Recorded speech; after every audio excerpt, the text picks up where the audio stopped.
扬起前方的路，命运在等我奔赴穿越历练的远途。谁没有一身的热血起伏？不过把天赋阴雨灯火阑珊处。人生啊，哪会刀枪不入？对黑夜不屑一顾，何须锋芒来显露？偶尔绕一些弯路，就当活动筋骨。为难千钧一发，我挺身而出。暗涌上心间，我随机应变，只用双拳也不必身犯险。暗涌上心间，又何惧深渊？不露声色，依然紧握手中拳。暗涌上心间，冷静理周全，闲庭信步，照样无畏越天堑。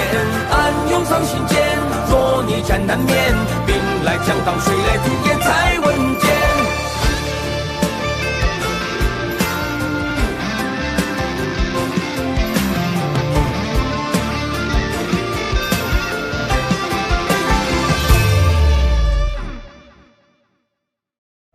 我叫李长寿，一个蓝星人，因种种意外来到洪荒。稳健是我的人生信条，躲避封神大劫是我的终极目标。为应对冉登，我摇来凤族大佬李轩，谁知他俩一见面就开打，绝非单方面殴打。最终在云霄仙子的细心开解，以及我和公明老哥的劝说下，冉登赠宝赔罪，纷争平息。却不料天谴突然来了。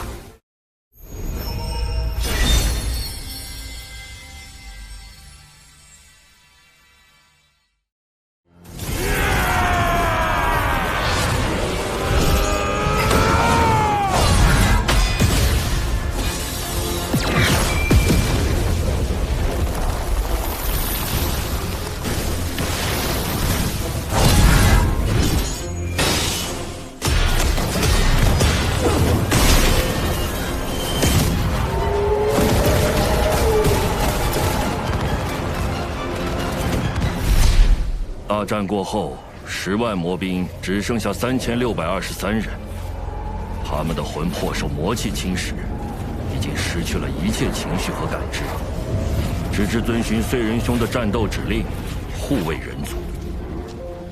那燧人前辈他，天道判定他魔气深重，已经成为天地的隐患，于是剥夺了本属于他的天庭地位，并将他禁锢。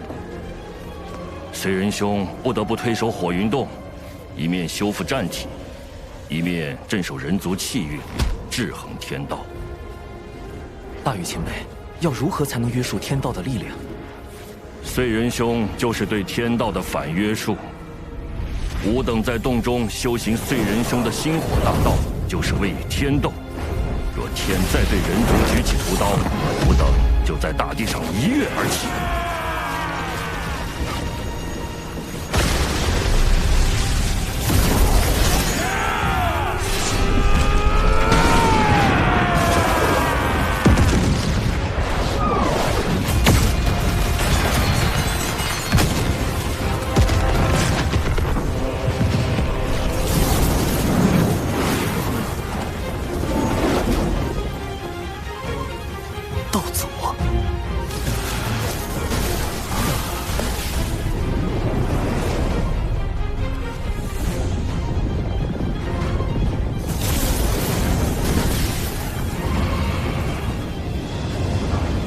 然魔兵万年见面了，燧人神伤势如何？不劳挂心，燧人兄托我前来向您问候。人皇虽离开俗世，却容不得人族被随意欺凌。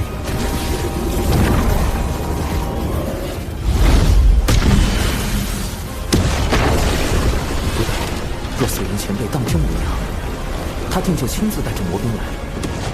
这样下去，如果道祖执意出手，再加上道祖的6位圣人弟子，局面将对人皇无非手两手。天庭水神拜见道祖，小神奉玉帝王母之命，辅佐龙吉殿下，暂代天庭诸事。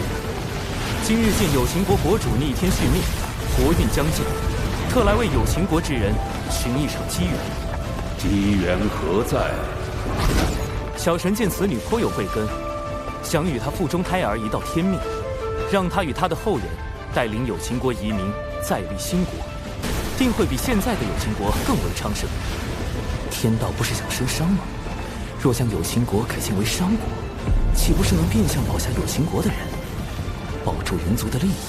人荒们也就不会再与天道起冲突。你可愿结下3道仙契？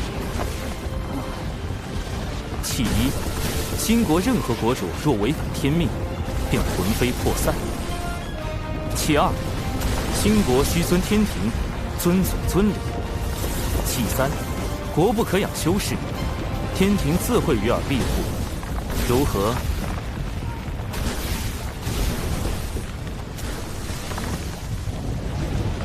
简狄谨遵先人旨意，今日得仙契，护佑我有情国一脉。简狄愿将复胎儿命名为契。商国始祖契，果然，一切都会按照天道之意进行。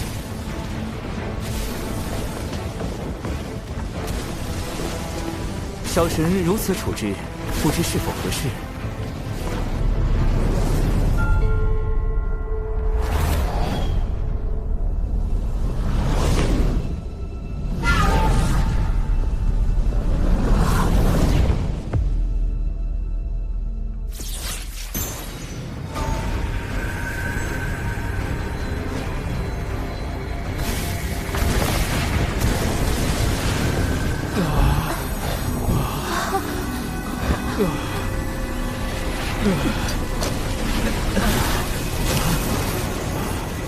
玄鸟孔宣将赴兴国百年，尔等须以兴国图腾感其恩德。孔宣大人怎么了？道祖对他进行了修正。什么是修正？天道绝不允许任何事物违逆天命，一旦发现，就会让道祖进行修正，或动摇其意念，或将其一举抹杀。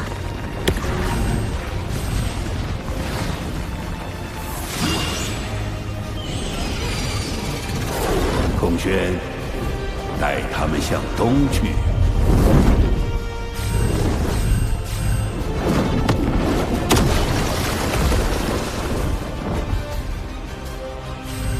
孔宣领旨。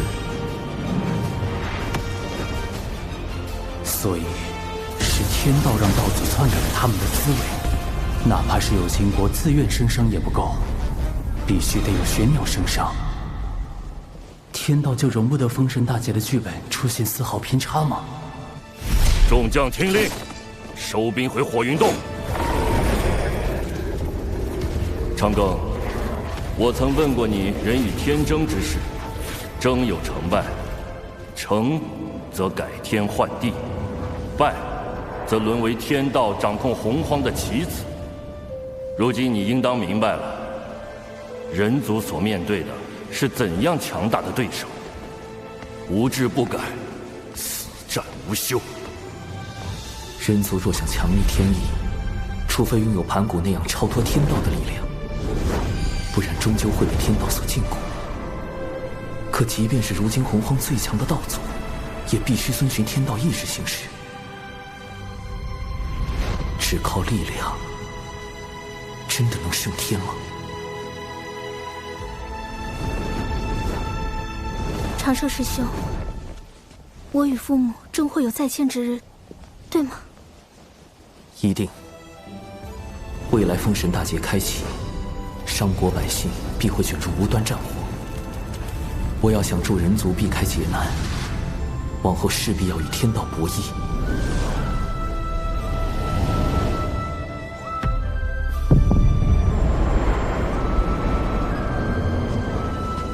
我为棋子，亦可为执棋者。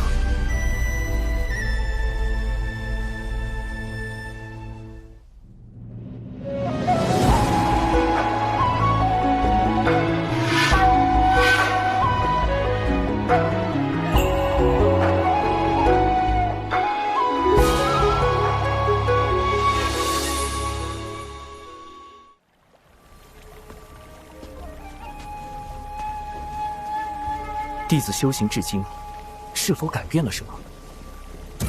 是。弟子如今是否在做某些判断时，已被天道影响？无需自疑，道有其中。也就是说，天道对生灵的影响程度是有限的。谢圣人点拨，弟子心安了。天庭重中之重，切记。什么叫重中之重？难道哪怕牺牲道门的实力，去快速填充天庭、完善天道，也在所不惜？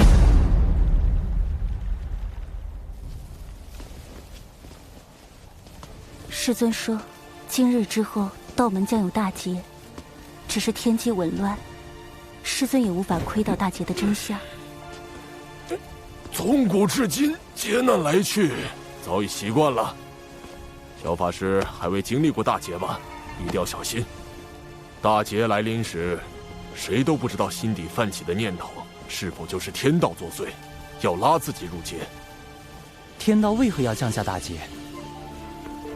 天地间的灵气是有限的，随着越来越多生灵开始修行，将灵气化作自身法力，天地灵气濒临枯竭，于是天道降下大劫，强制让生灵将灵气归还给天地。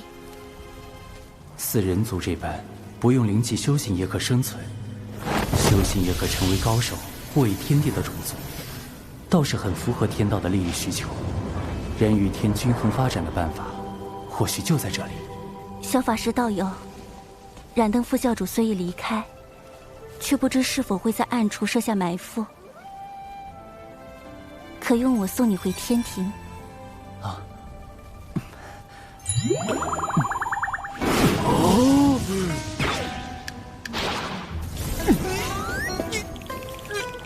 你们这小子，当着我的面把水神老弟抢走，胆子也太大了，这可不地道啊！水神老弟，你可长点心吧！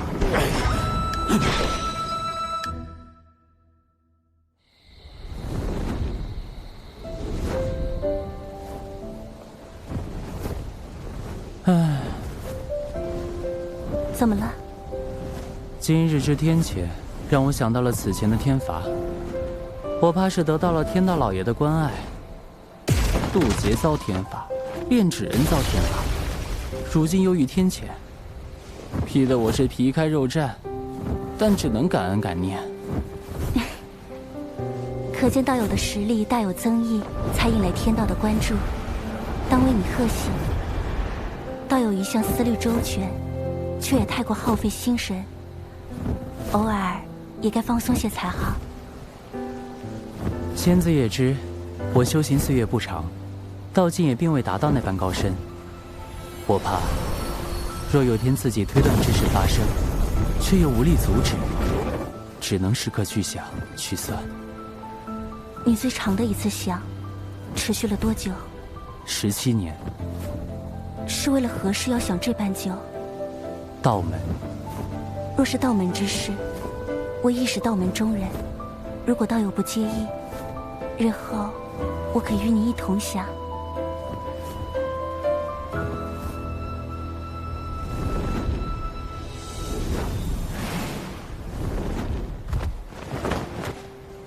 多谢仙子送我这一程。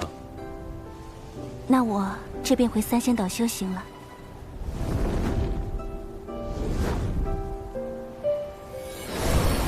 我们每500年见一面，可吗？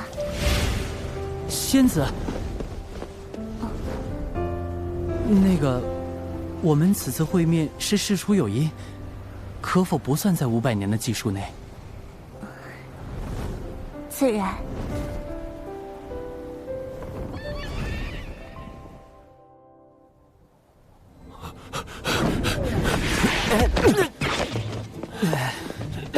公明前辈，这是作何？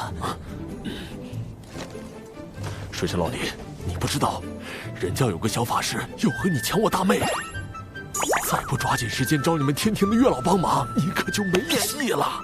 大劫都快到了，现在是在意这个的时候吗？我该怎么跟你解释？那个小法师就是我呀！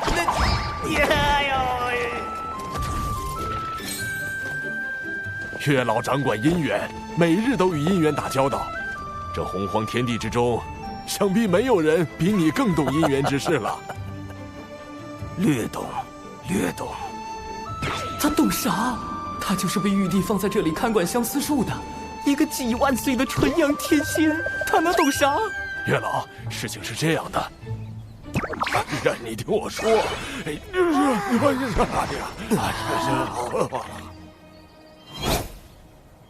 啊，我明白了，云霄仙子想和水神做知己，水神想和云霄仙子做道侣。没错。可云霄仙子这般的先天生灵，在相思树上并无牧人，小神牵不了她的红线，只能另寻他法。不如让水神给云霄仙子写封信，暗表心意呢。信？可是那种看起来很好懂，实际上看不懂的信。莫非公明前辈收到过这样的信？金光师妹给我写过。哦，看来是金光前辈想和公明前辈做道侣，公明前辈把他当知己了。金光圣母在封神大劫的故事中，死后上封神榜，成为天庭的殿母。在生商这个节骨眼上，未来的殿母突然苦练未来的财神爷，是姻缘到了，还是又一个天道剧本？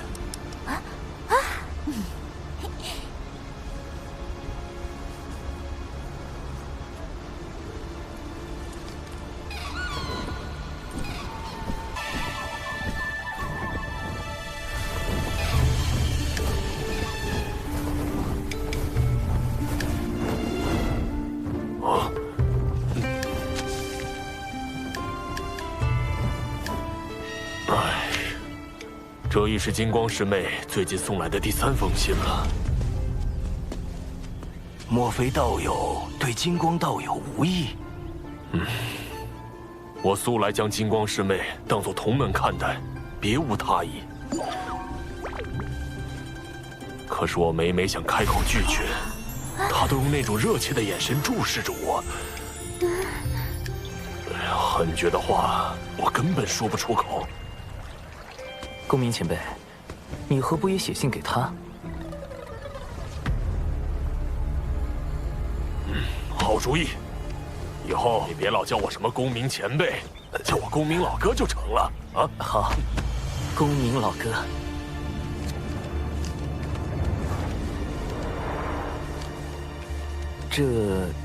金光前辈，这封信确实是我提议让公明老哥写的，他对你之事颇为烦恼。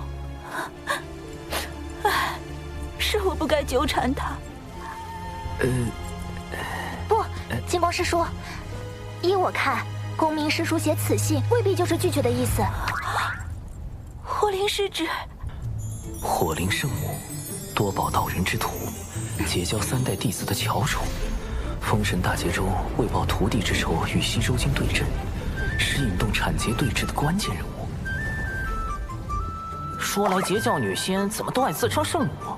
这不是和圣母女娲撞名了？叫圣娘多不实。师叔，您从第4行开始，将这书信每逢双行的首字连起来一读，便知其意。这封信拒绝的够明显了吧？还有什么可看的？今昧莫及，无心久矣。这也太妙了！他还会写藏头诗，是太牵强了吧？若真是藏头诗，为什么我从第1行就开始藏头？金光再傻也不会信的吧？原是我误解了公明师兄的心意。公明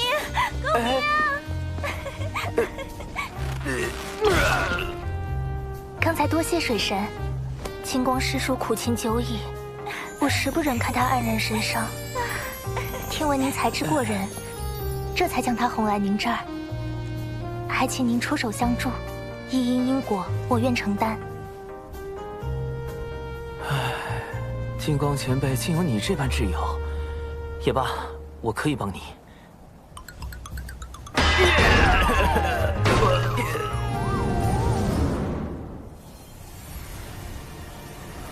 小地藏，你外出历练可算是回来了。那玄都小法师，关键时刻跳出来坏我好事，实在可恨。快让你那谛听施展神通，我必要将他找出来。早已试过了，连谛听也无可奈何。这么没用，不如走点钝的。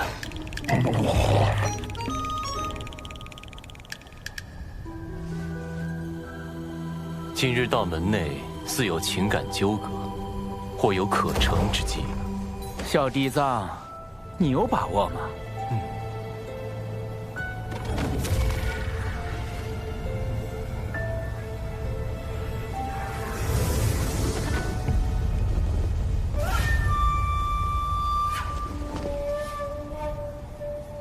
哎，听说了没？火灵师姐已经搬去了公明师叔的罗浮洞，二人已经……火灵？谁说的？是阐教的黄龙师叔。就是你传的我和火灵师侄在一起了。这简直是危言耸听！我说了，我没说，我就是没说。你们这叫怎么诬赖人呢？一会儿说你说了，一会儿说你没说，恶人露馅了吧？哎！怎么了？这是马什么？你看，大师兄，快来呀！邪教起伏龙了！哼，谁还不会摇人了？邪教弟子听令，速来中州集合！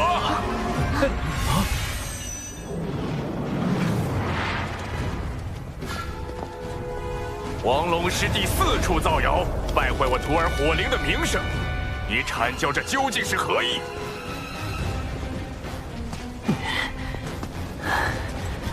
三教同源同流，你辱骂黄龙师弟，可曾念过道门一家？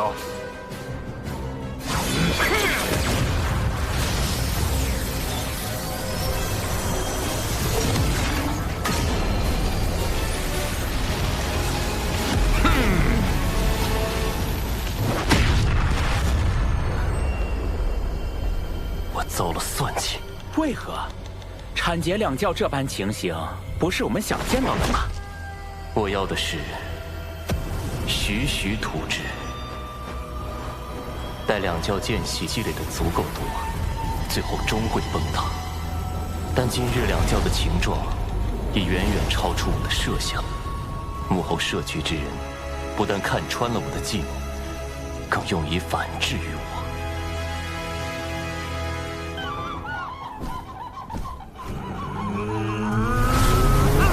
这多宝和广成子演的倒是怪好的嘞。西方教今日事情闹得那么大，我倒要看看你们要如何收场。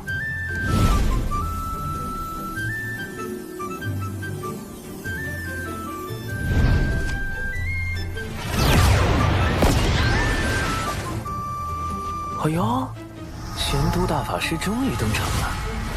师长。早前闻你两教谣言之事，我便请天庭出面引动天道之力，迎出一面正德碑，可追溯一世之源。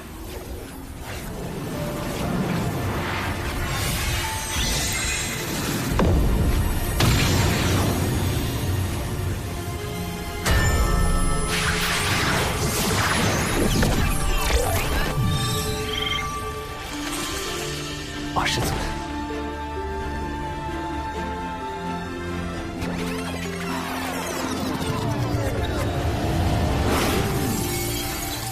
12品功德金莲，是西方教在替此人遮掩。截教众仙听令，阐教众仙听令，随我逼上灵山！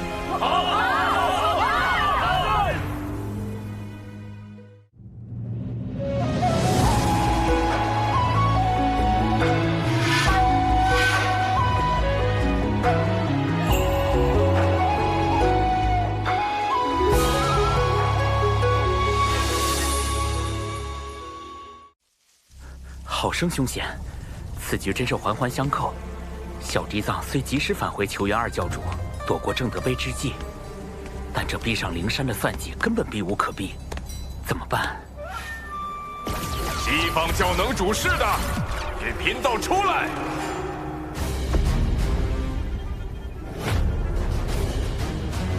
来得好快。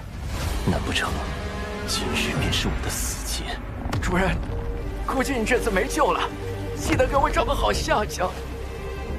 20尊，不知我在您心中，是否如一枚可以随时被舍弃的棋子？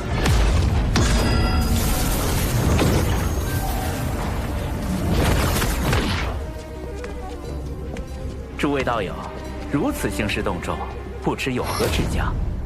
西方教造谣生事，毁我图清誉。玄都师兄已用正德碑推演，凶手正在你们灵山之中。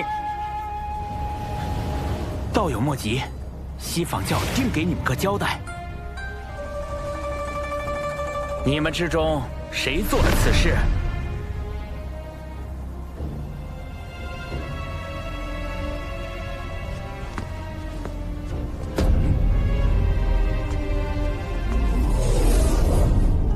此事是我做的。弟子谢过20尊。主人，你们教实在太不把生灵当生灵看，竟用摄魂之法操控自家弟子。慎言。听闻你四处碰瓷我教弟子，我一时气不过，就想到了这挑拨道门的计策。果然找了个弟子背锅。若我所料不错，你们上灵山后，西方教定会随便找个弟子背锅。不如……是吗？你照着这法招所写念一遍，立下天道誓言，我便信你。天道誓言容不得半分谎言，倘若这弟子当真念了，便立时会露出破绽。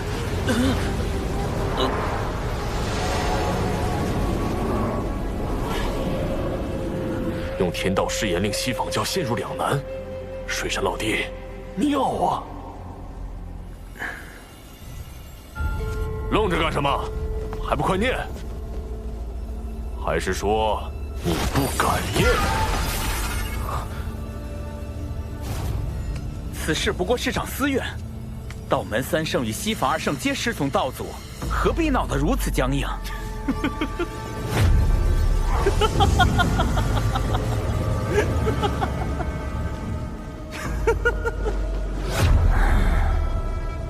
西方教真是厉害，我们讲道理，你们就说面皮；我们说面皮，你们又开始讲感情。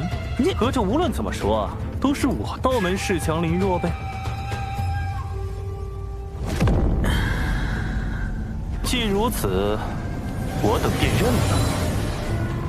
今日过来就是捏你们这些软柿子，不服就打，服就憋着。哦，他就是太乙真人，真阴阳怪气大师，一开口就能气死人。也不知未来哪吒是怎么忍受这个师傅的。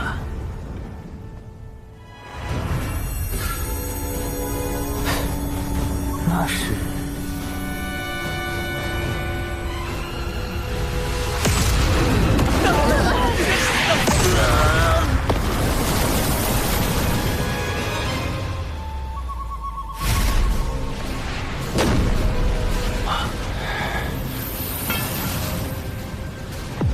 缘起缘落，自有缘法；既有前因，自生后果。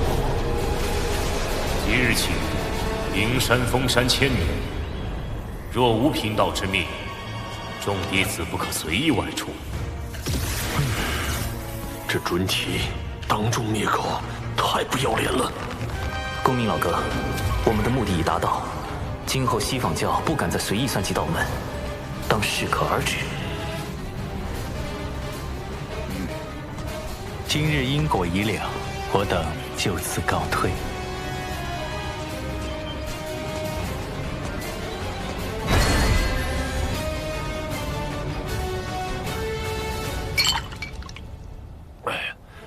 今日之事当真痛快！此行不但顺利瓦解了西方教的阴谋，还拉近了阐劫两教之间的关系。但愿未来大劫中，两教别再斗个你死我活。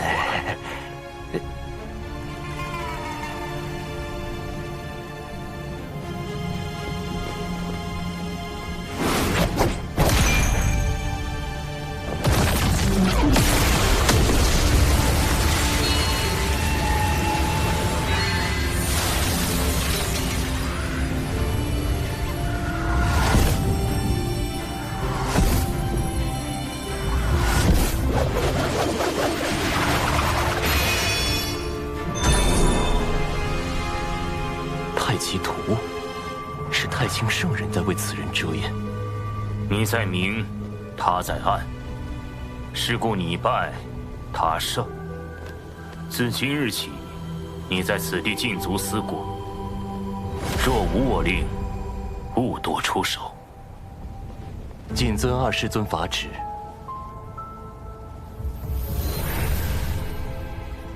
主人，你知道幕后主使是谁了？拥有如此过人的智计，能躲过你的心生探查，背后又有太清圣人替他遮掩。放眼整个洪荒，除了水神，还能有谁？主人，你在害怕？我没有。若此次当真是他所谋划，那我也不算败得太冤。算计不过就算计不过，你何必嘴硬？急了，心境乱了，全是破绽。水神，下一次交锋可没有那么简单了。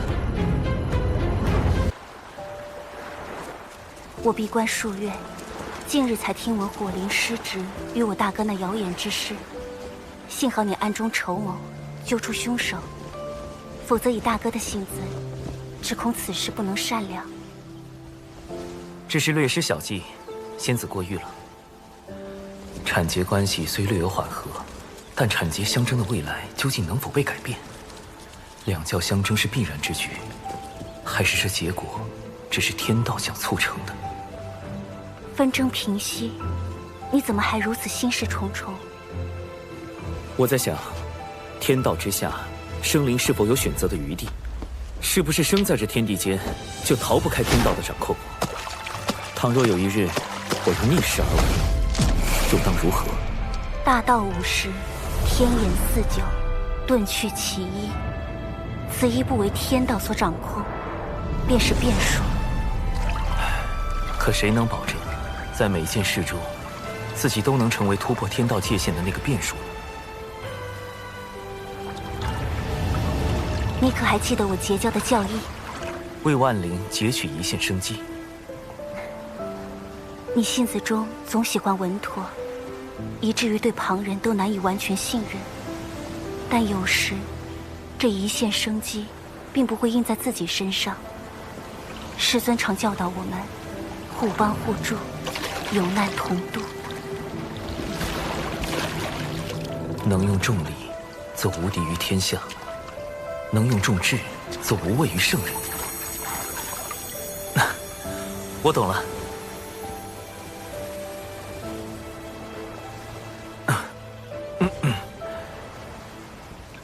跟前辈高人谈心，对修行当真大有裨益。现在又知我是前辈了。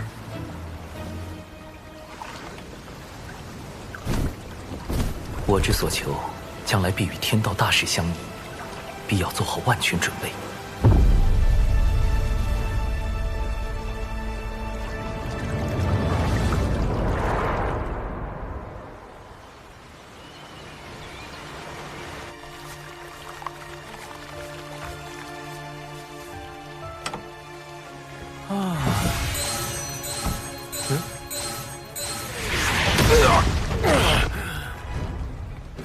好你个黑豹，山墙大爷的宝贝！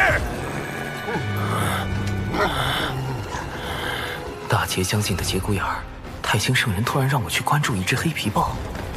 奇怪，这豹子看着修为也不高。拿命来！救命啊！救命啊！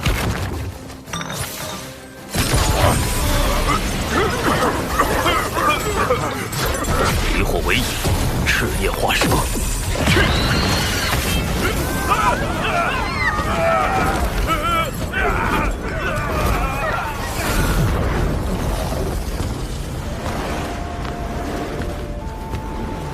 多谢前辈搭救。等等，莫非是姜子牙的同门师弟，元始天尊之徒，申公豹？前辈您对我恩同在上，您定会一生平安。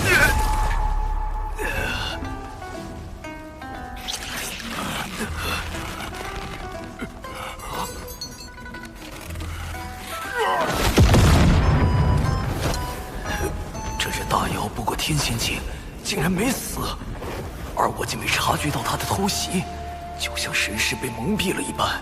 什么情况？前辈，您没事吧？前辈为什么？这申公豹在大劫中可谓是殚精竭虑，煞费苦心，反复横跳。太清圣人让我结识这位劫运之子，看来对大劫也有自己的打算。前辈，您别误会，我绝对没有存坏心，我就是非常真诚的祝您一生顺遂，一帆风顺。老夫前。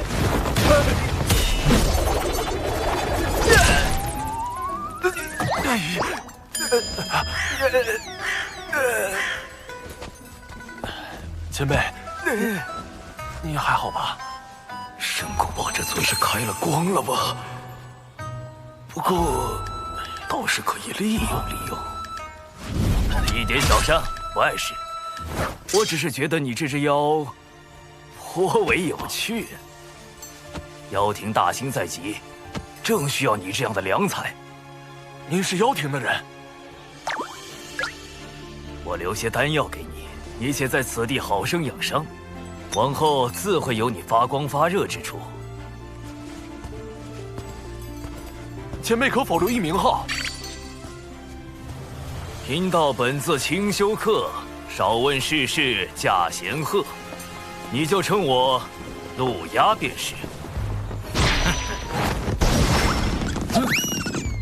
妖庭，陆鸦，莫非您是？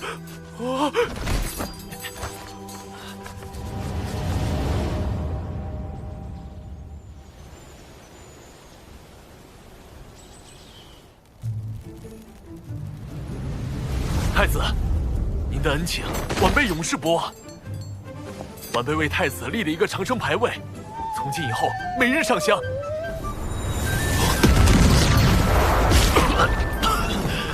气息怎么突然这么差了？愿您能万事顺遂，妖庭还要靠您振兴呢。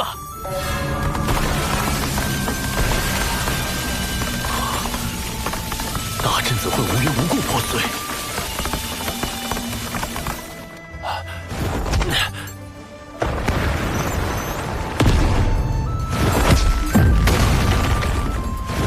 我既没亏气运，也没欠功德，这绝非巧合。究竟是谁要害我？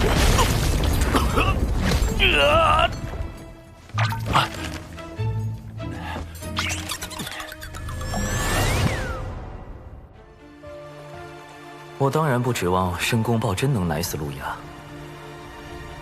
不过倒是刚好借此试探一波天道。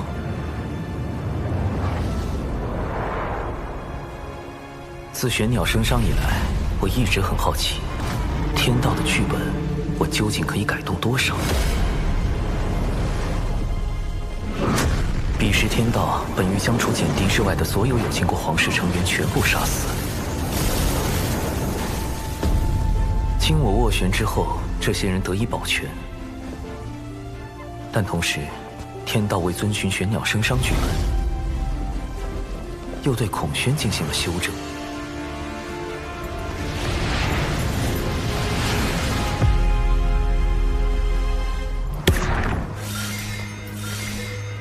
天道剧本之下，究竟哪些事情是可以改动的，哪些事情又是不能改动的？为何有秦国皇室可以保全，孔宣却要被修正？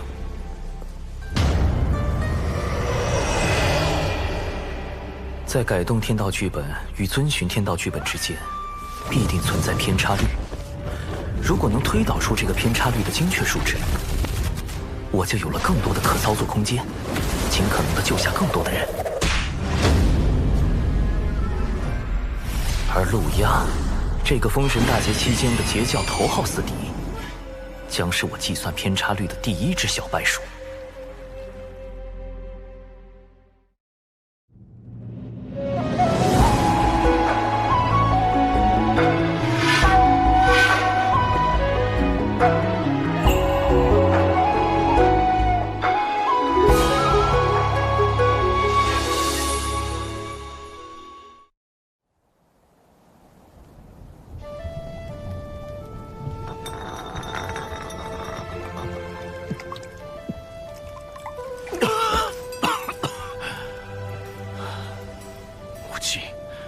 还请告诉孩儿，孩儿到底又做错了什么，偏要如此亡我？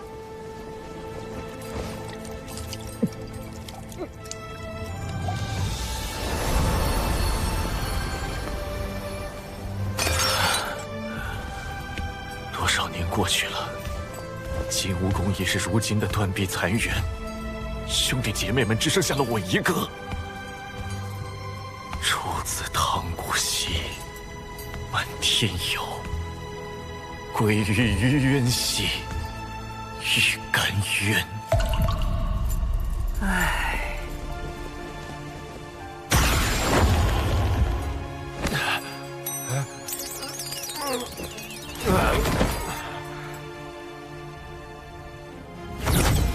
圣母娘娘传水神前往圣母宫一叙。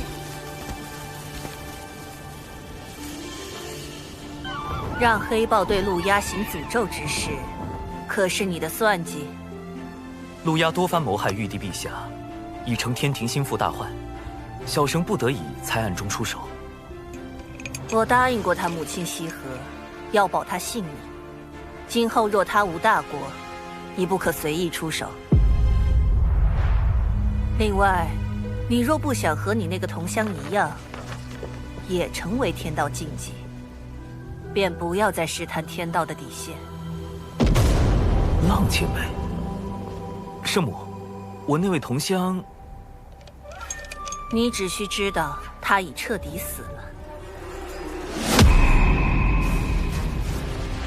天道已修正了他的存在，无也不可多提。浪前辈死了，那我之前的猜测有误。太清圣人和道祖红军都不可能是浪前辈了。今日召你来，吾还有些事要叮嘱。三教中，元始师兄心思太深，通天师兄桀骜不羁，唯有太清师兄早早看破盛极而衰之。7年巫妖大战之时，6圣之中，唯有太清师兄暗中出手，助玄都对战东皇太一。后妖庭没落，天庭兴立，太清师兄更是以化身坐镇天庭。原来太清圣人曾出手助玄都大法师击败东皇太一。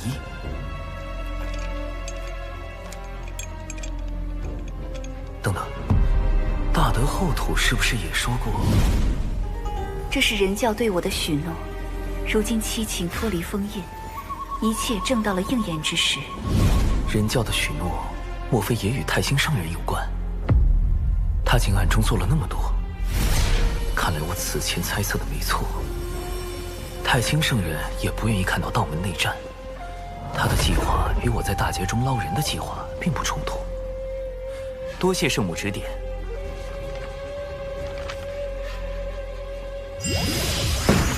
来都来了，画几幅漫画再走吧。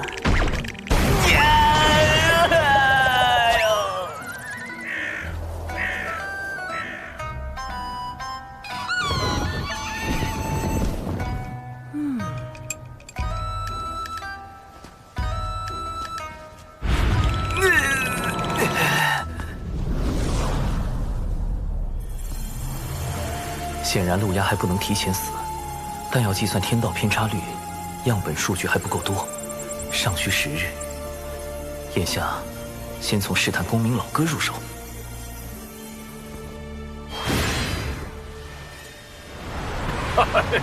多谢水神老弟带我来天庭逛一遭。公明老哥，近日听闻有大劫将至，你有何打算？你有应对之策？你看这天庭如何？灵气充沛，大道有宗，可谓是修行圣地。可惜一言一行都有天道监管，颇不爽利。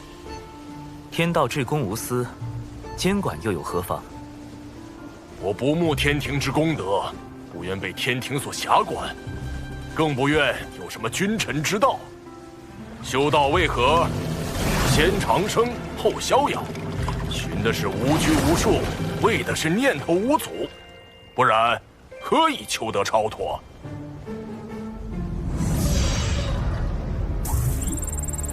果然，通过让公明前辈加入天庭躲避封神大劫的法子不好使啊！云霄仙子，公明老哥，我究竟怎样才能救下你们？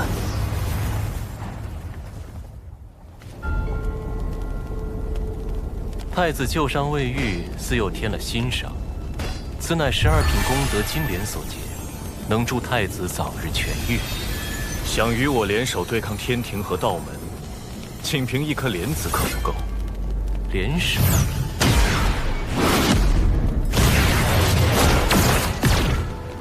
我要的是妖族听命于我，令行禁止，不可违抗。妖帝印玺，啊，此物怎会在你手中？2位妖皇陨落后，妖帝印玺随之隐没洪荒，贫道费了好些功夫才寻到。太子若能让妖族听命于我，无论最后成或不成，此物送归太子，如何？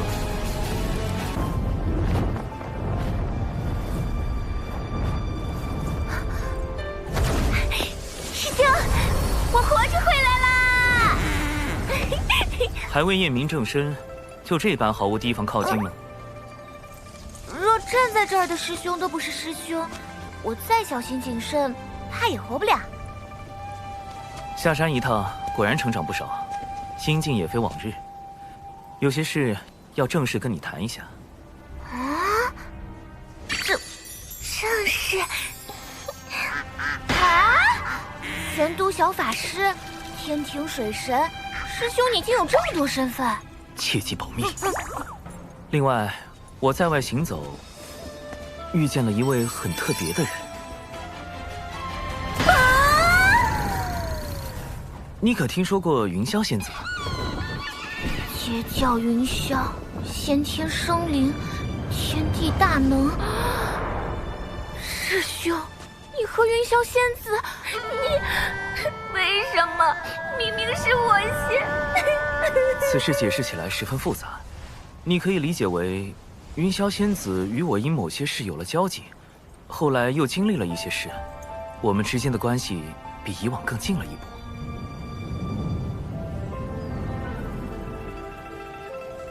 师兄，你一下说这么多，让我怎么信呢？我目前对云霄仙子只是略有好感，毕竟像她这般温柔动人、遇事果决、出手很准的人，谁会不喜欢呢？先天生灵，圣人弟子，天地大能，美丽动人，温柔贤惠，明显不是对手啊！而你与师父是我最信任之人，你是否愿意站出来帮师兄处理一些事务？啊？我愿意。师兄，我会做好力所能及之事，成为你的助力。哼，我才没那么容易放弃。哦，灵娥，你何时回来的？有没有受伤？师父。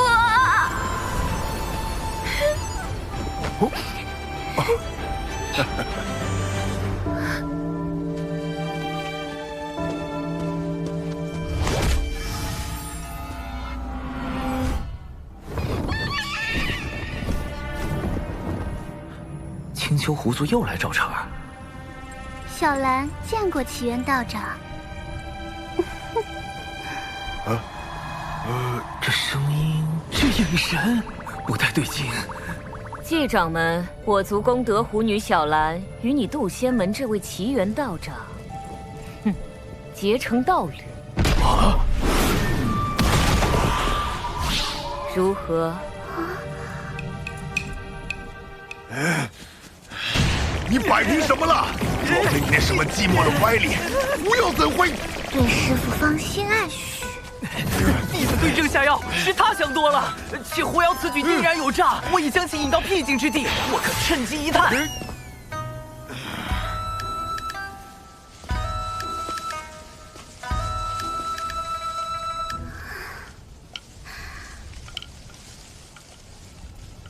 道长一刻也不想见我吗？自上次一别，奴家每次闭眼，脑中便是你，年复一年。奴家对你早已情根深重。他好像真被师兄忽悠疯了。你真逆徒，老道我！既如此，师父不如以真心换真心。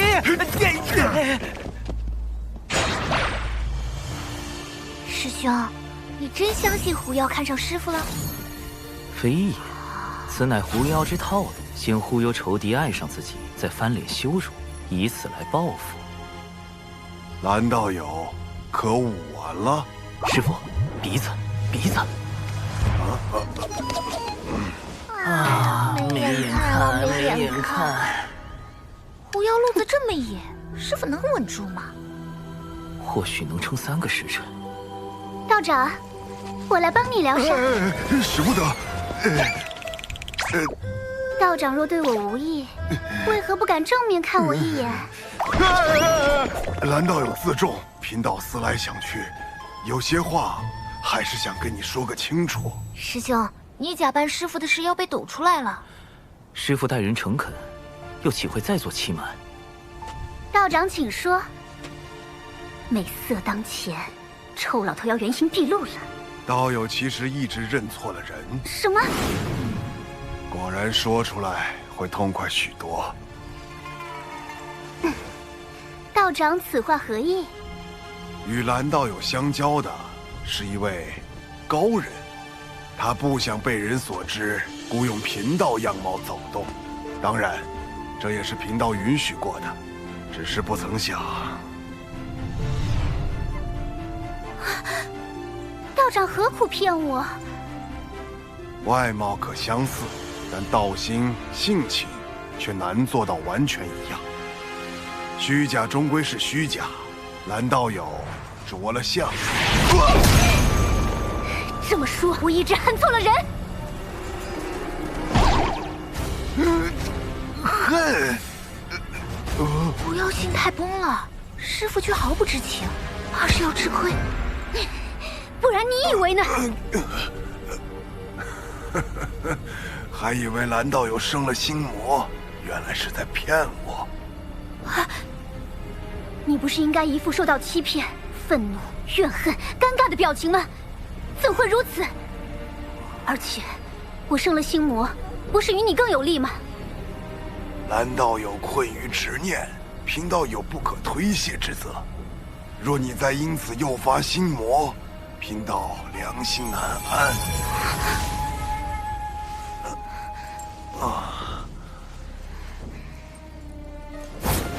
替你样貌之人是谁？事关高人安危，贫道宁死也不会说。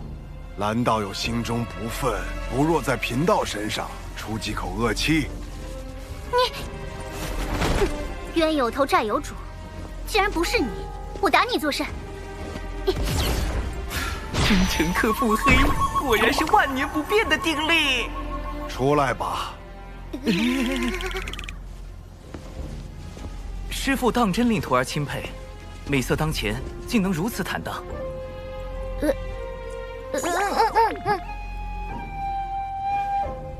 长寿，你随为师走走吧。师兄保重。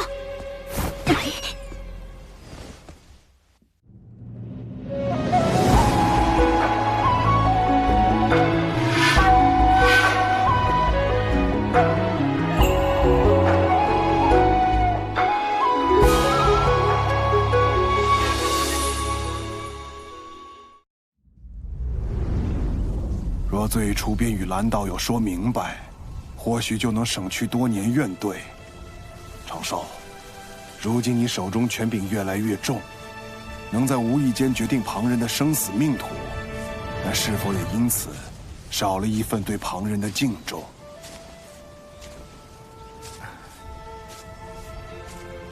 为师已教不了你修行，道理也不如你懂得多。为师知你心底有一份正直所在，只是习惯了稳妥。但因果轮回，一饮一啄，若忽略这般因果，怕是会为你前路埋下隐患。师父，弟子……这算是蓝道友之士对你的惩戒。哼，以后你也是天庭1号大人物，为师也不能随意教训你喽。敬重之心，因果轮回。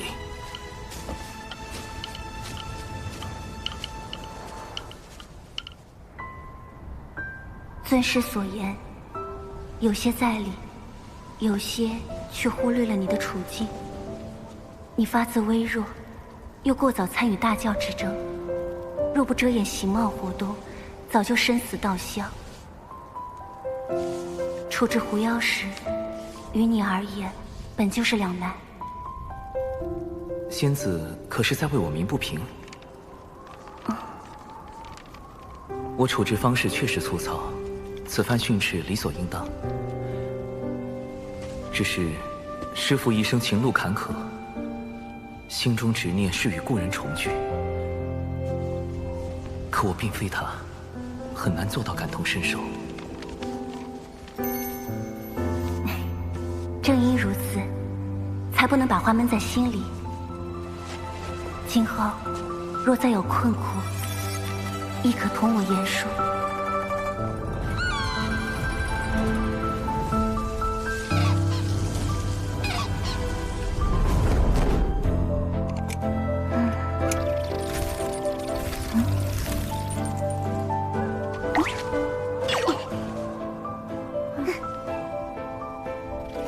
大姐如今可有动心？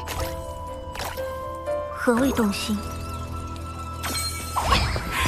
就是心底总有个念想，时时刻刻都会想起一个人，连大道之中也可见此人踪影。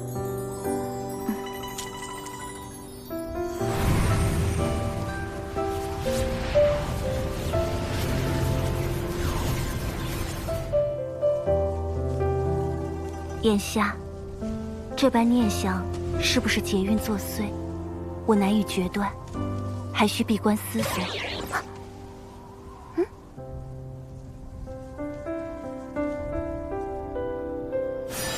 水神，奇缘道友出事了。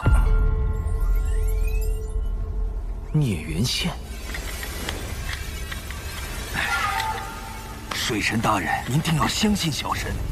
奇缘道友乃是您的至交好友，小神怎敢给他随意安排姻缘？更何况还是这种命运纠缠、不死不休的孽缘线。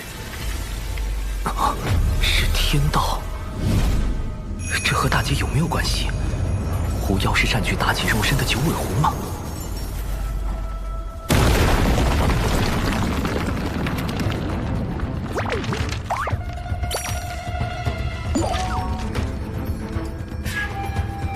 虚假终归是虚假，外有慧而心无恙，亦可修得无上果。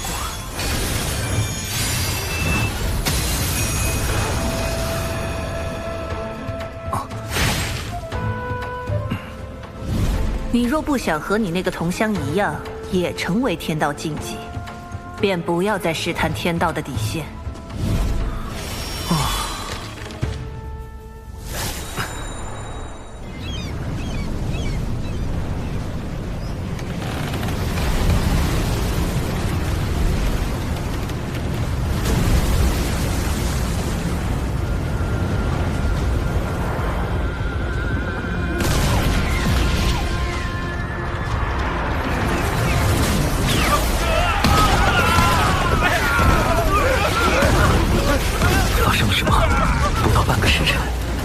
162座海神教势力范围的城池遭到妖族袭击。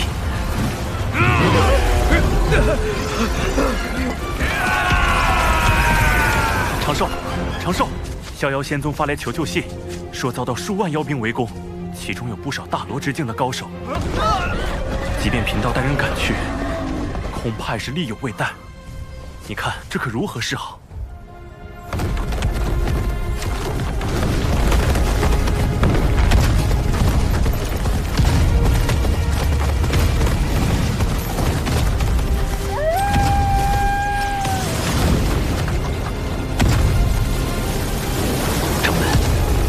也有一批妖兵，数量不下10万之众。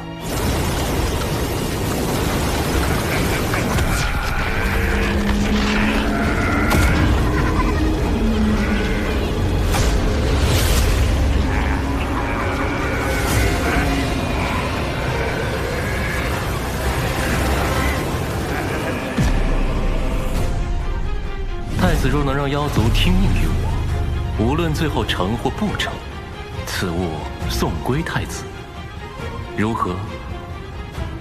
殿下，先帝便是以此印玺号令百族，若你拿回此物，必能得到北周那批高手的支持，他们都曾追随先帝，实力不亚于当初的10大妖帅。妖帝印玺乃妖庭至宝，自当归于妖庭。可我如何确定事后一定会物归原主？贫道可立天道誓言。怎么，你们西坊教也开始学道门，用天道誓言自证了？方法而已，能达成目的即可。主人，你拿妖帝印玺去赌，小心血本无归。这一次我有17层算计，看水神如何赢我。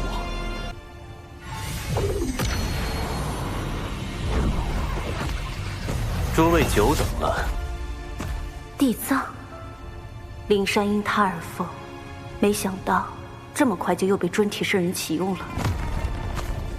主人，他就是文静。金蝉折损前就怀疑过他。往后见我，不必行跪拜之礼，请起。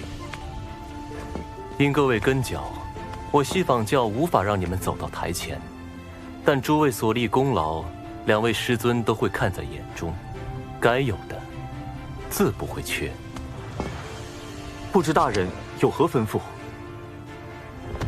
谛听日前获悉，水神极有可能出自人教仙宗，但人教仙宗共有6家。文静，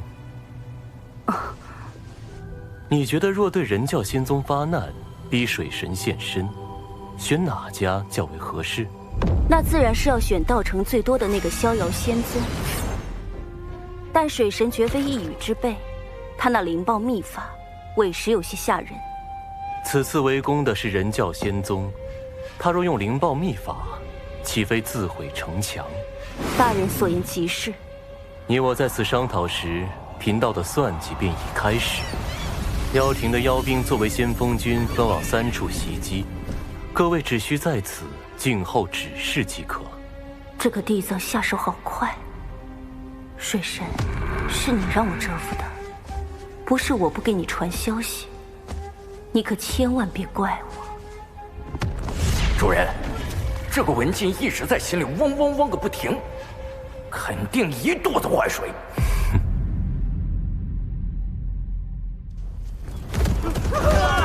快逃！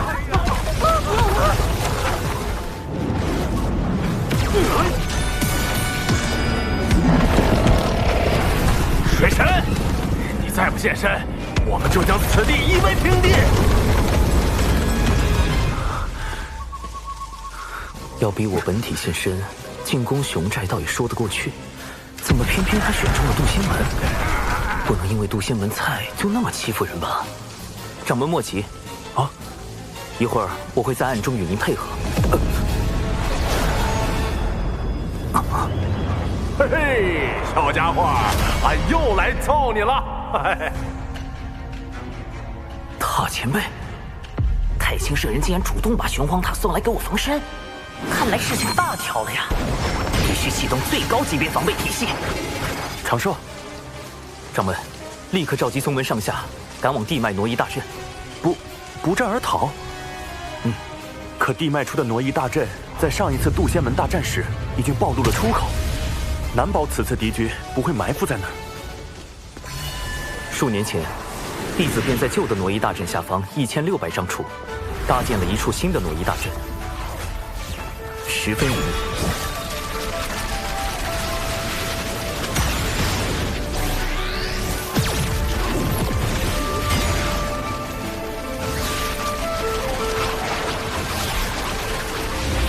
掌门速速带人前去，逍遥仙宗和这里的事情交给我。这次就全仰仗长寿你了。天子纸人军团开启熊寨紧急联络通道，神字纸人军团求援多宝道人。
截教火灵，奉师尊多宝道人之命，驰援人教，逍遥仙宗。这水神反应好快呀，又是化身又是求援的。不是还有渡仙门吗？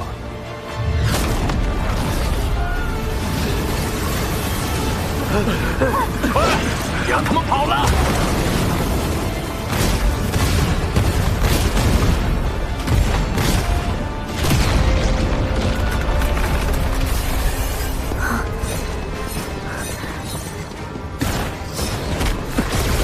掌门，为何独缺小琼风一脉？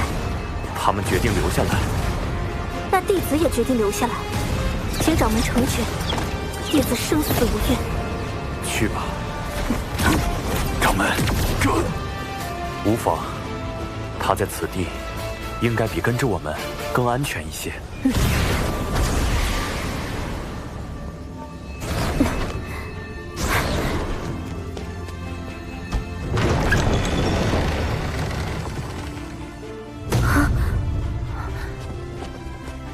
七元师叔，究竟是有情师妹，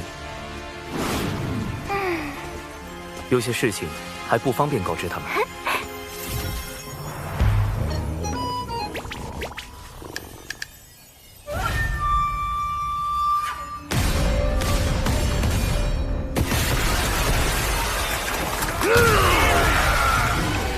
师兄，大阵……放心，一切都已安排妥当。你与灵儿下棋看戏即可。师兄，这是来了多少妖族？哼哼，10万有余。师兄，9成8。不然呢？你可是在质疑为兄的遁法？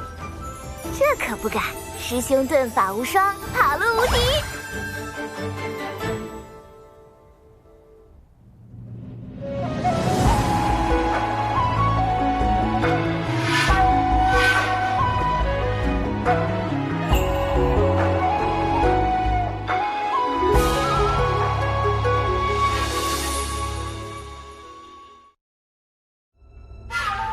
来晚了，他们跑光了。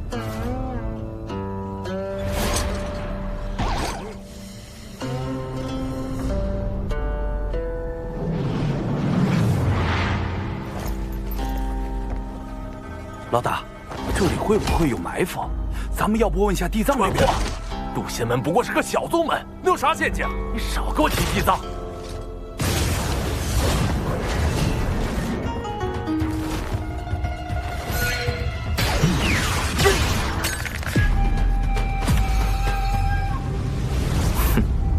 砰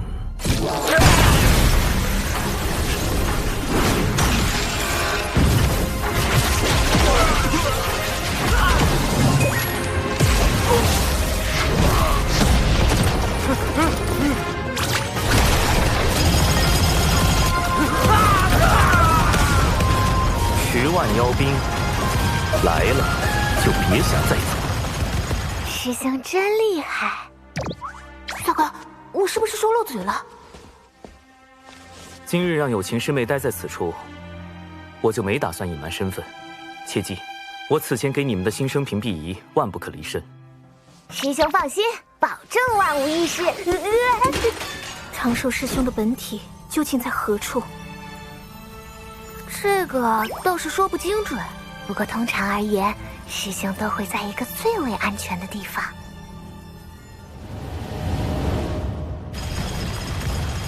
各位莫怕，贫道只不过是天庭文官，并非武将。平日里只是擅长一些撒豆成兵之术，各类符阵以及各种毒丹而已。冲啊！4连符阵，镜子迷宫。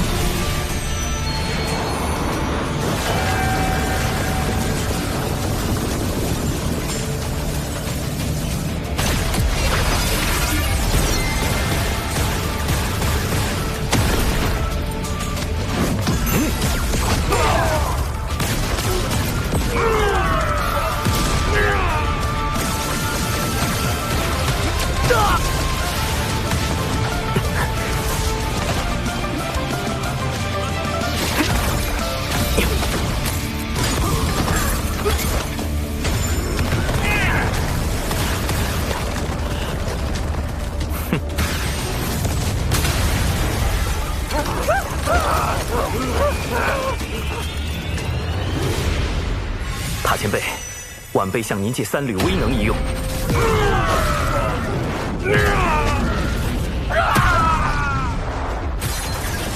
这样一来就能混淆视听，不会暴露我的根脚。这小子，你心眼子也太多了。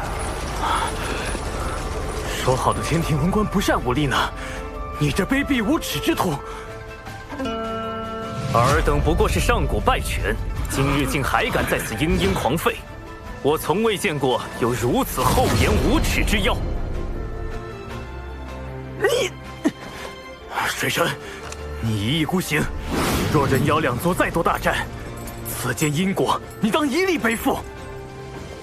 妖族并非人族之敌，大德大慈的圣母女娲便曾是妖族客卿。只有那些将生灵视为草芥的邪恶生灵，才是全洪荒生灵之敌。怎么感觉水神说的好有道理？不要听他乱说，冲！哎妈，太弱了！这群家伙没吃饭呢，那感觉被他们打，完全就是爬宝界的耻辱啊！地藏派妖兵来送死，恐怕另有用意。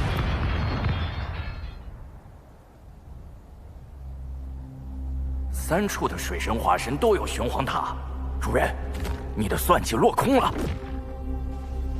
只是第1重罢了。文静，你对眼下局势怎么看？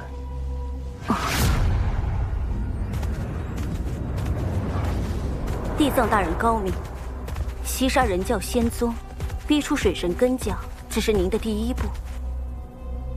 您真正的目的是想令妖庭为道门仇视，四处树敌，最终不得不投向咱们西坊教。哦，你是如何看出的？我教与妖庭屡屡败于水神，究其根本，乃是我教与妖庭的合作嫌隙颇多，才被水神钻了空子。倘若我教能彻底掌控妖庭，水神自不足为惧。主人，这个文静和你之前说过的话一模一样。文静，有时太过聪慧，并非好事。去渡仙门支援妖兵吧。但愿这一次，你的聪慧不会让贫道失望。是。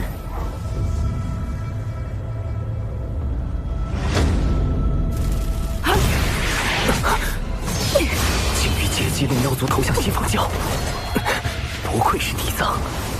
文静，稍后你配合我。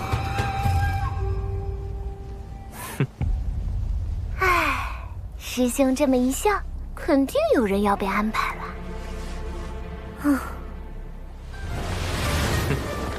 今日竟有这么多的妖兵，那位道友果不欺我，当真有大量功德送上门来。那位道友，你什么意思？今日之事，不是只有地藏大人知道吗？难道水神和地藏是一伙的？你们一定是误会地藏大人了。哎呀，被你们发现了！为地藏道友考虑，我今日是绝不能放过你们了。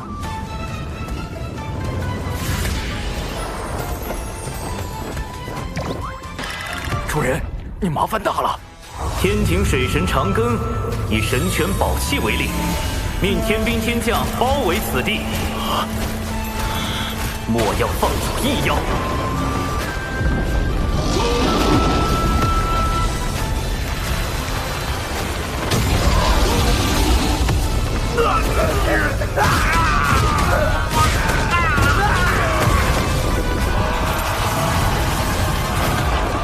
杀出去，找地藏算账！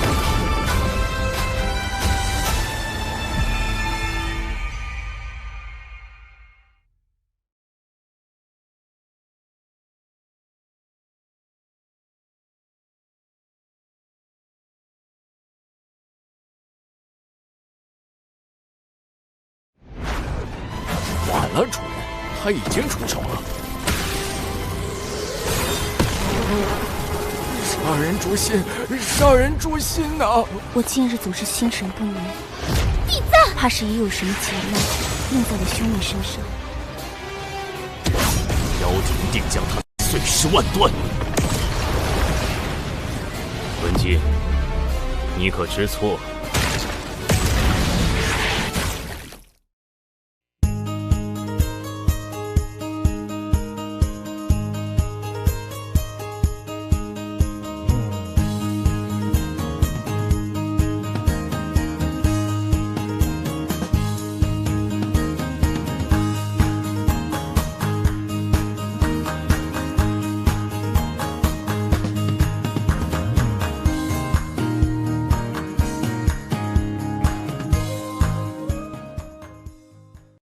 龙大爷一回头，吓死后边一头牛。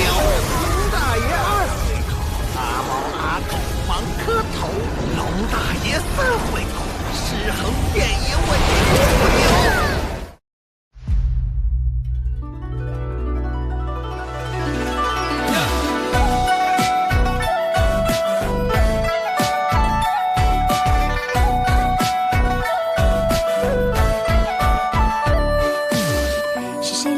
起雨帘，一点一点粉红的脸，西湖荡漾转圈圈，春风似缠绵。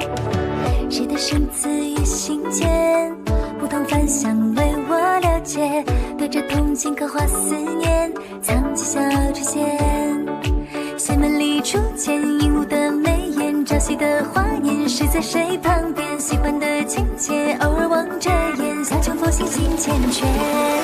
师兄好特别，特别求个安全，粉饰上好几道保险。忽然又不见，原来遁入心间，透亮了惊鸿一瞥。师兄好特别，特别令人挂念，像冥界的一道失恋。失眠不许愿，你能不能听见？细节道理千情缘。师兄好特别，特别求个安全，粉饰上好几道保险。